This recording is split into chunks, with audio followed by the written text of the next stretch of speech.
ಎಣ್ಣೆ ಅಥವಾ ತುಪ್ಪದ ದೀಪದಲ್ಲಿ ಯಾವುದು ಶ್ರೇಷ್ಠ? ದೇವರ ಕೋಣೆಯಲ್ಲಿ ಅಥವಾ ದೇವಸ್ಥಾನದಲ್ಲಿ ತುಪ್ಪ ಅಥವಾ ವಿವಿಧ ರೀತಿಯ ಎಣ್ಣೆ ಹಾಕಿ ದೀಪ ಹಚ್ಚುತ್ತಾರೆ. ಪ್ರತಿಯೊಂದಕ್ಕೂ ಅದರದ್ದೇ ಆದ ಮಹತ್ವವಿದೆ. ಸಾಮಾನ್ಯವಾಗಿ ದೇವರ ಬಲಭಾಗದಲ್ಲಿ ತುಪ್ಪದ ದೀಪವನ್ನು ಮತ್ತು ದೇವರ ಎಡಭಾಗದಲ್ಲಿ ಎಣ್ಣೆಯ ದೀಪವನ್ನು ಹಚ್ಚುವುದು ಮಂಗಳಕರವೆನ್ನುವ ನಂಬಿಕೆಯಿದೆ. ಆದರೆ ದೇವರಿಗೆ ಯಾವ ದೀಪ ಶ್ರೇಷ್ಠ? ಇದರ ಮಹತ್ವವೇನು? ಮನೆಯ ದೇವರ ಕೋಣೆಯಲ್ಲಿ ಅಥವಾ ದೇವಸ್ಥಾನದಲ್ಲಿ ತುಪ್ಪ ಅಥವಾ ವಿವಿಧ ರೀತಿಯ ಎಣ್ಣೆ ಹಾಕಿ ದೀಪ ಹಚ್ಚುತ್ತಾರೆ. ಪ್ರತಿಯೊಂದಕ್ಕೂ ಅದರದ್ದೇ ಆದ ಮಹತ್ವವಿದೆ. ಸಾಮಾನ್ಯವಾಗಿ ದೇವರ ಬಲಭಾಗದಲ್ಲಿ ತುಪ್ಪದ ದೀಪವನ್ನು ಮತ್ತು ದೇವರ ಎಡಭಾಗದಲ್ಲಿ ಎಣ್ಣೆಯ ದೀಪವನ್ನು ಹಚ್ಚುವುದು ಮಂಗಳಕರವೆನ್ನುವ ನಂಬಿಕೆಯಿದೆ. ಆದರೆ ದೇವರಿಗೆ ಯಾವ ದೀಪ ಶ್ರೇಷ್ಠ? ಇದರ ಮಹತ್ವವೇನು? ತುಪ್ಪದ ದೀಪ ಅತ್ಯಂತ ಶ್ರೇಷ್ಠ, ಆದರೆ ಇಷ್ಟಾರ್ಥಗಳ ಈಡೇರಿಕೆಗಾಗಿ ಎಣ್ಣೆಯ ದೀಪವನ್ನು ಬೆಳಗಿಸುತ್ತಾರೆ. ಆರ್ಥಿಕ ಸ್ಥಿತಿ ಹದಗೆಟ್ಟಿದ್ದರೆ ದೇವರಿಗೆ ತುಪ್ಪದ ದೀಪ ಹಚ್ಚುವುದು ಒಳ್ಳೆಯದು. ಶನಿ ದೋಷ ನಿವಾರಣೆಗೆ ಅಥವಾ ದೋಷದಿಂದ ಮುಕ್ತಿ ಪಡೆದುಕೊಳ್ಳಲು ಎಣ್ಣೆ ದೀಪ ಹಚ್ಚುವುದು ಒಳ್ಳೆಯದು.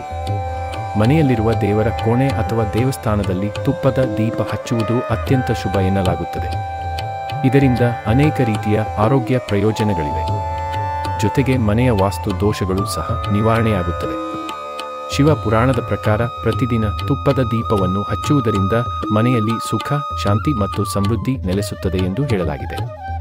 ತುಪ್ಪದ ದೀಪವನ್ನು ಹಚ್ಚುವುದರಿಂದ ಗಾಳಿ ಶುದ್ಧವಾಗುತ್ತದೆ ಮತ್ತು ಗಾಳಿಯಲ್ಲಿರುವ ರೋಗಾಣುಗಳನ್ನು ನಾಶ ಮಾಡುತ್ತದೆ ಎಂದು ಹೇಳಲಾಗುತ್ತದೆ. ಇದರ ಪರಿಮಳ ಮಾನಸಿಕ ಸ್ಥಿತಿಯನ್ನು ಸುಧಾರಿಸುತ್ತದೆ ಮತ್ತು ಖಿನ್ನತೆಯನ್ನು ಹೋಗಲಾಡಿಸುತ್ತದೆ. ಅಲ್ಲದೆ ಇದರಿಂದ ಯಾವುದೇ ರೀತಿಯ ಚರ್ಮ ರೋಗಗಳು ಬರುವುದಿಲ್ಲ.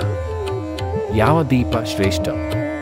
ಎಣ್ಣೆ ದೀಪ ಹೆಚ್ಚು ಸಮಯ ಉರಿದರೆ ತುಪ್ಪದ ದೀಪ ಕಡಿಮೆ ಸಮಯ ಉರಿಯುತ್ತದೆ.